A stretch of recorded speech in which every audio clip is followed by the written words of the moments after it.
Assalamualaikum warahmatullahi wabarakatuh. Waalaikumsalam warahmatullahi wabarakatuh. Jamaah oh jamaah. Alhamdulillah. Alhamdulillahirabbil alamin. Allahumma sholli ala sayyidina Muhammad wa ala ali sayyidina Muhammad. Alhamdulillah kita ketemu lagi di Islam itu indah jamaah. Masya Allah. Semoga jamaah semuanya sehat selalu ya. Kita bisa belajar pagi hari ini jamaah. Dan seperti biasa pagi hari ini saya sudah bersama guru-guru kita yang tercinta. Yang Masya Allah kece-kece semuanya luar biasa. Masya Allah. Ada Ustadz Bani Hasim. Masya Allah. Sehat Ustadz. Alhamdulillah sehat. Masya Allah Alhamdulillah. Wah guru kita yang satu ini luar biasa. Ustadz Maulana. Alhamdulillah rabbil alamin. Sehat. Sehat semuanya Alhamdulillah Ustadz Pak Irus Maulana. pasti nonton kan? Pasti nonton. Oh, Ini iya. wajib nonton Pak pokoknya. Irus harus nonton karena Harus. hari ini kita bahas sesuatu yang menarik ya. Buat Iya. ibu jangan kemana-mana. Jangan Panggil kemana-mana. suami, ajak suami nonton sekarang. Nonton, paksa bangunin semuanya. Masya Allah. Yang satu ini perlu dikenalin lagi gak ya? Wah ini luar biasa banget. Ustadz Syam. Halo Mas Sehat Tony. Ustadz. Alhamdulillah baju mantep hari Ih, ini. Masya Allah luar biasa. Widih. Sesuai karakter aku. Kenapa karakternya? Ah, Berlapis-lapis. Abstrak. Abstrak. Masya Allah. Jamaah pagi hari ini penting banget loh. Ini buat yang mau menikah atau sudah menikah. Untuk yang siap memiliki keluarga. Wah kira-kira gimana ya kalau seorang suami belum bisa memenuhi tanggung jawabnya dalam hal keuangan keluarga. Apakah istri juga memiliki andil?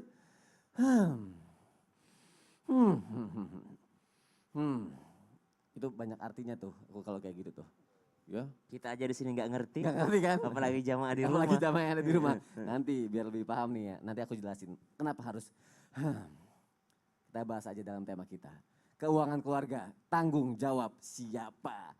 Langsung aja jamaah aku punya tayangan nih. Ini langsung kita mulai ya. Video lucu istri yang diminta mengatur keuangan dengan jumlah terbatas. Nah kita lihat tayangannya jamaah silakan. Video yang diunggah oleh akun TikTok @yunianti Suherman menunjukkan seorang istri yang diberikan jatah uang belanja senilai 20.000 untuk 1 minggu. Selanjutnya, istri ini memutar otak bagaimana caranya dengan uang tersebut cukup untuk memenuhi kebutuhan sehari-hari. Sang istri lantas menunjukkan menu apa saja yang bisa ia buat dari uang belanja 20.000 tersebut. Demi membuat jatah uangnya cukup, ia memilih menu tempe yang dikreasikan dengan berbagai jenis olahan. Setiap hari sang istri memasak tempe namun dengan jenis masakan yang berbeda-beda seperti tempe geprek, tumis tempe, dan yang lainnya.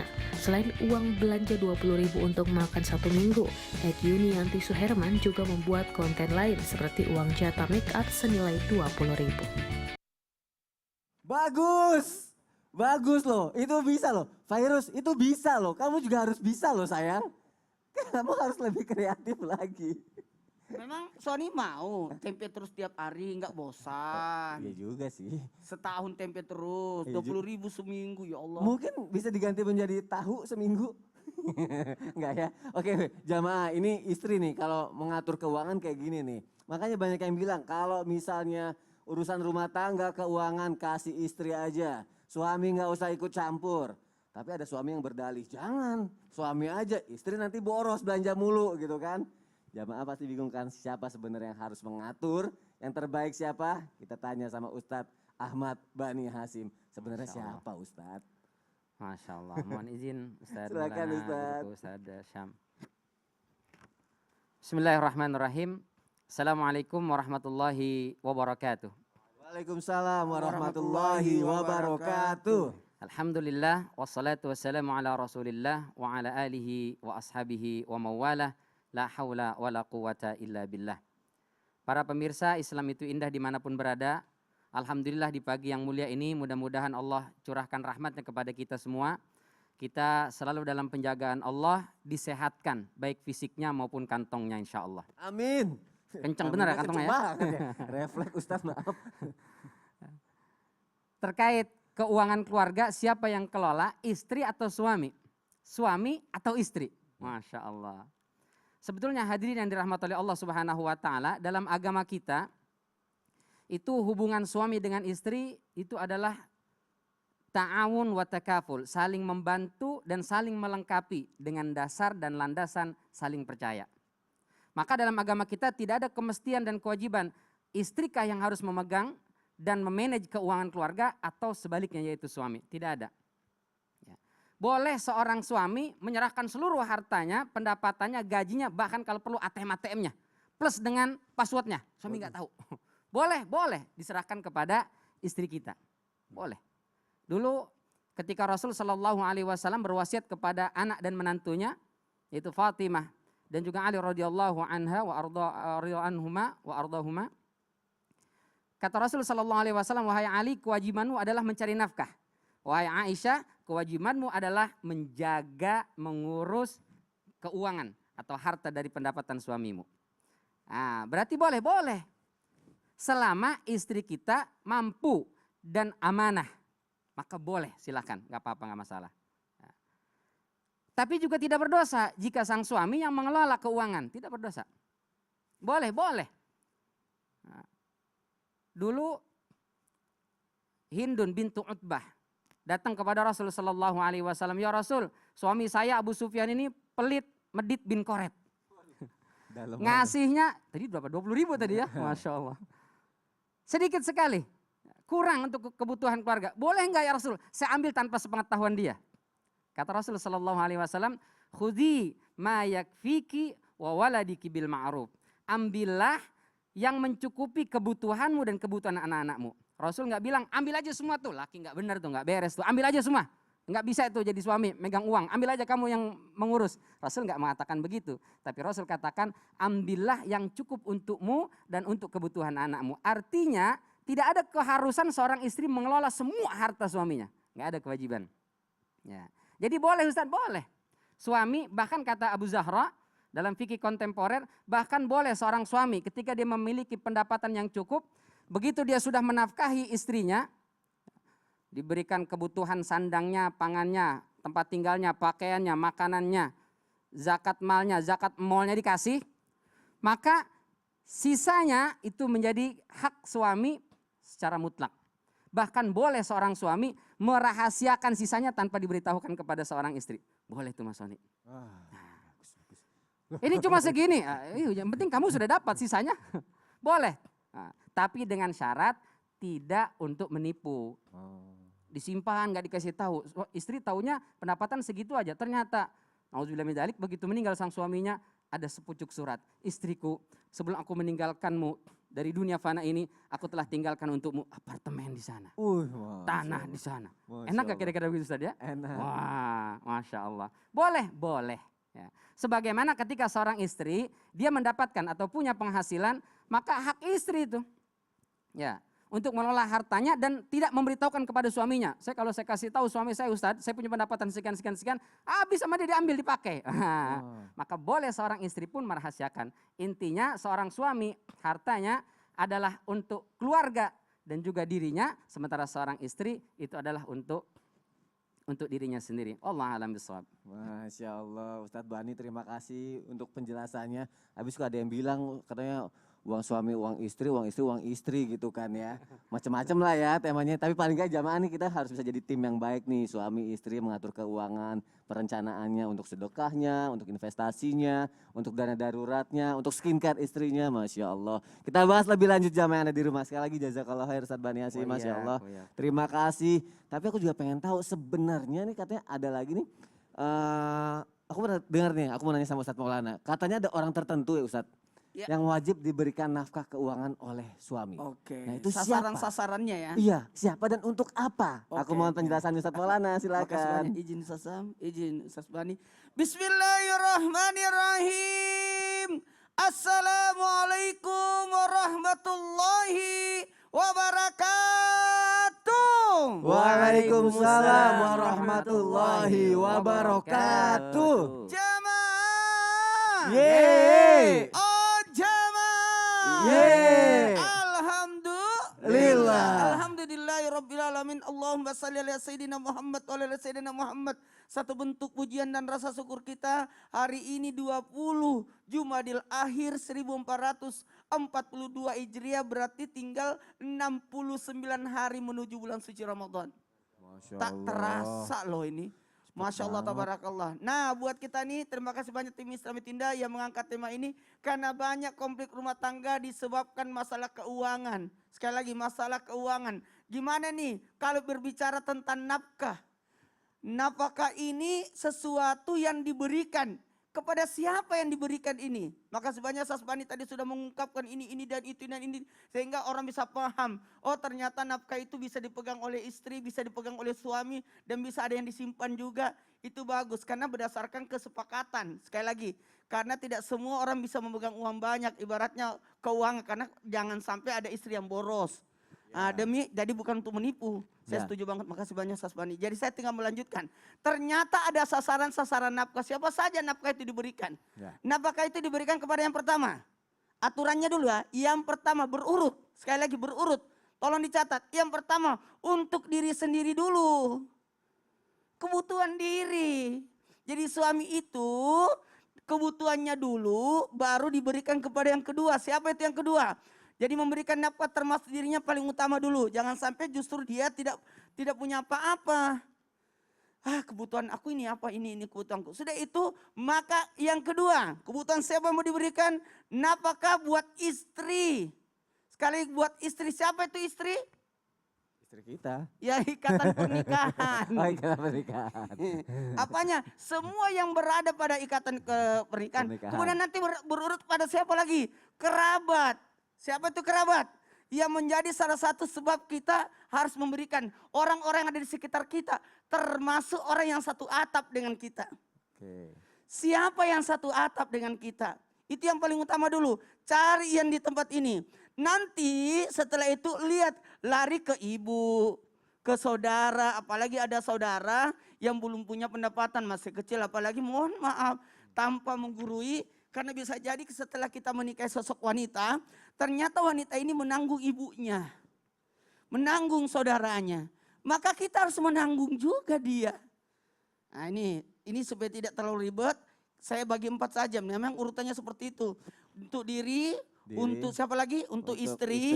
Yang ketiga untuk kerabat, utamanya yang berada dalam naungan kita. Yang walaupun dia tidak tinggal sama kita, tapi menjadi tanggung jawab kita. Contoh saudara yang kita bayarin uang sekolahnya, walaupun tidak tinggal sama kita. Kemudian yang keempat, siapa itu? Adalah nafkah untuk benda milik kita. Siapa itu? Bisa jadi, mohon maaf, yang kerja sama kita. Oh, itu. Jadi yang kerja sama kita harus kita tanggung kebutuhannya dia. Kalau dia sakit harus kita obati dan sebagainya. Dia butuh pakaian kita belikan, makanan kita kasih. Uang jajan dia kita kasih. Siapa? Yang Mas Sony kan ada yang selalu ikut sama Mas Sony. Yang warna pirang-pirang rambutnya. Yang kuning banget. Yang kuning banyak. Kuning semuanya pokoknya. Ya kalau ada yang ikut sama kita. Termasuk yang keempat ini, siapa itu milik kita? Termasuk binatang piaraan kita. Oh, aku juga melihara kucing. Siapa yang punya peliharaan, maka dia harus menanggung nafkahnya itu peliharaan. Makanannya, tempat tinggalnya, kebutuhannya. Jadi jangan cuma memelihara binatang, contoh pelihara ikan sekarang yang lagi marah. Jangan pelihara aja tapi tidak diberikan. Apalagi yang kecil-kecil kayak binatang kecil itu pengerat. Marmut. Iya. Marmut, iya itu. semua. Hamster. Oh, hamster, iya. Iya. Hamster sama marmut sama beda. Karena ada produser kita lagi curhat, hamsternya pada mati. Ya Allah. Berarti tanggung jawab itu. Wah, dinafkahin gak tuh sebenarnya tuh? Kalau saya kan kambing. Oh iya benar, siapa dua namanya? Alhamdulillah kemarin melahirkan Sasam. Kambingnya. Tapi keguguran. Ya Allah, keguguran. Orang di mana-mana di rumahnya melihara kucing, melihara ikan, Ustadz Maulana melihara kambing jamaah. Lucu loh, dua-duanya dikasih nama diajak main lagi. Jangan disebut namanya dia. Mariana sama gitu, aduh lupa. Ya Allah, baik. Ustadz Maulana terima kasih untuk penjelasannya. Berarti ya 4 bagian golongan itu, dulu. 4 golongan itu yang harus dinafkahi juga ya. Masya Allah, terima kasih Ustadz Maulana. Kita lanjutkan lagi jamaah. Kadang-kadang kan orang juga mungkin salah sasaran nih. Aduh, ngerasa dirinya udah bisa nafkahin. Kadang-kadang juga ada ngerasa yang belum bisa menafkahi juga, tapi bingung nih. Yang belum bisa dinafkahi kan biasanya anak-anak ya jamaah ya. Orang yang mungkin belum cukup umur, belum dewasa atau belum bekerja nih. Nah biasanya itu tanggung jawab orang tua gitu kan. Tapi pertanyaannya pasti jamaah mikir, sampai kapan ini anak ini harus menjadi tanggung jawab kita nih. Nah kita tanya sama Ustadz Syam, sampai kapan seorang anak itu menjadi tanggung jawab orang tua. Tapi aku juga pengen nanya, dalam pandangan Islam ada anaknya udah keasikan nih dinafkahin sama orang tua, akhirnya gak mau kerja. itu harus bagaimana tuh Ustadz Syam? Mohon penjelasannya silakan. Bismillahirrahmanirrahim. Tabi guruku Ustadz Maulana, Ustadz Bani Hashim, Mas Soni dan seluruh guru-guru kami yang menyaksikan Islam itu indah. Bismillahirrahmanirrahim. Alhamdulillahirabbil alamin wassalatu wassalamu ala asyrafil anbiya'i wal mursalin sayyidina Muhammadin wa ala alihi wa sahbihi ajma'in. Asbahna wa asbahal mulku lillahi rabbil alamin. Subhanaka la ilma lana illa ma 'allamtana innaka antal alimul hakim. Amin amin ya rabbal alamin. Ba'da an aqul a'udzu billahi minasy syaithanir rajim. وعلى المولود له رزقهن وكسوتهن بالمعروف. Dan juga untuk yang namanya anak-anak diberikan yang namanya nafkah, diberikan yang namanya tadi uang jajan, ditanggung kehidupannya, ditanggung nafkahnya oleh kedua orang tuanya. Pertanyaannya, batasnya sampai kapan anak itu diberikan nafkah sama orang tuanya? Kira-kira Sony, sampai kapan? Sampai nikah enggak ya? Oh, sampai nikah. Sampai nikah adalah untuk anak perempuan. Masya Allah. Jadi kalau untuk anak perempuan ditanggung sama orang tuanya sampai dia menikah. Tapi sebenarnya secara umum dalam kitab Hasyiah Bajuri disebutkan sampai anak itu menjadi kaya. Sampai jadi kaya? Sampai menjadi kaya. Ada dua jenis kekayaan. Satu, memang kaya harta. Yang kedua, dia sudah kaya, yakni sudah mampu mencari uang sendiri. Sudah mampu mencari pekerjaan sendiri. Namun ketika sudah dikatakan bahwa dia sudah mampu mencari penghasilan sendiri, namun ternyata anak yang sudah balik itu kan sudah mampu bekerja tuh. Ya. Maka disebut juga kaya, sudah kaya kemampuannya untuk bekerja. Akan tetapi dia berada misalnya di dalam satu pondok, misalnya dia pesantren atau misalnya dia sekolah, sehingga tidak punya waktu untuk mencari pekerjaan, untuk mencari nafkah untuk dirinya sendiri. Maka subhanallah dia juga termasuk belum kaya. Kenapa? Karena dia terikat waktu untuk belajar di sekolahnya. Nah ini buat teman-teman sekalian, teman-teman milenial, kita nih yang masih sekolah nih ya, kalau udah balik sebenarnya kalau dari segi kemampuan kita udah kaya untuk mencari pekerjaan sendiri, untuk menafkahi diri kita sendiri. Ya. Jadi teman-teman jangan manja, teman-teman sekalian, teman-teman milenial jangan selalu mengandalkan harta orang tua kita, lalu kita berbangga di depan teman-teman kita, subhanallah. Tapi yang namanya orang tua pasti ngasih ke anaknya gitu ya. Tapi kita sudah terlepas sebenarnya dari orang tua kita kalau kita sudah mampu untuk bekerja untuk diri kita sendiri. Maka miris juga kalau ada teman-teman yang masih mengandalkan hada abi, bapakku. Padahal subhanallah dari segi kemampuan dia sudah balik, dia sudah bisa mencari pekerjaan, cuman dia harus belajar. Maka orang tuanya masih wajib untuk memberikan nafkah kepada anaknya. Itu untuk anak umum ya, laki-laki dan perempuan. Sedangkan anak perempuan sampai mereka menikah, sampai dia ditanggung oleh suaminya. Namun tidak menutup mata di ibu kota malah banyak teman-teman yang perempuan malah yang jago atau yang bisa untuk menafkahi dirinya sendiri. Ini subhanallah. Maka secara umum sampai kita mampu untuk mencari pekerjaan, mencari nafkah sendiri, maka ulama-ulama kompeten mengatakan sampai dia mendapatkan kekayaan.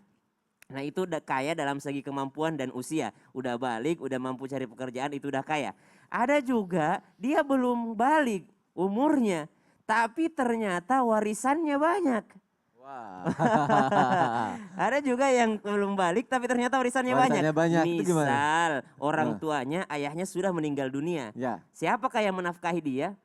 Yang menafkahi dia itu harta warisannya Harta sendiri. warisannya itu. Oh. Misal ibunya tidak mampu ngasih dia karena ibunya udah menjanda gitu ya. Ya. Berarti dia ternafkahi oleh hartanya sendiri yang dikelola oleh ibunya. Baik, Masya Allah. Lagian untuk seorang anak kan akan lebih bangga ya kalau ngelakuin sesuatu pakai uang sendiri ya Ustadz Syam Wih, ya. subhanallah, itu Nafkahin mantep keluarga, banget. nggak ngandelin orang tua ya Ustadz Syam ya. Iya. Masya Allah, terima kasih Ustadz Syam untuk Sama-sama, penjelasannya. Semoga ini bisa membuka hati kita, wawasan kita juga jamaah yang ada di rumah untuk anak-anak milenial lebih mandiri lagi, bisa membanggakan kedua orang tua pastinya itu wajib. Makanya kita belajar pagi hari ini jamaah. Kita lanjut lagi, aku mau nanya sama Ustadz Bani Hashim. Kalau misalnya masalah nafkah, masalah rezeki ya, kadang kan ada yang naik surut, pasang surutnya, ada turunnya, ada lagi kaya, Masya Allah. Kadang ada turunnya juga, apalagi dalam kondisi pandemi sekarang nih Ustadz Bani Hashim. Nah ini curhatan juga nih buat para suami juga kebanyakan. Kalau misalnya lagi keadaannya finansialnya lagi drop apa segala macam, nggak bisa kerja, itu suami harus bagaimana ya? Oh. Jadi jamaah, Hmm. ini laki-laki nih. Oh, ini laki-laki. Ini perempuan. Ya ini perempuan. Jawabannya setelah yang satu ini. Hah? Ini laki-laki, ini perempuan. Aduh aku juga bingung kalau gitu. Setelah yang satu ini jamaah ya, jangan kemana-mana, tetap di Islam itu indah. Jamaah, oh jamaah, alhamdulillah. Ini laki-laki.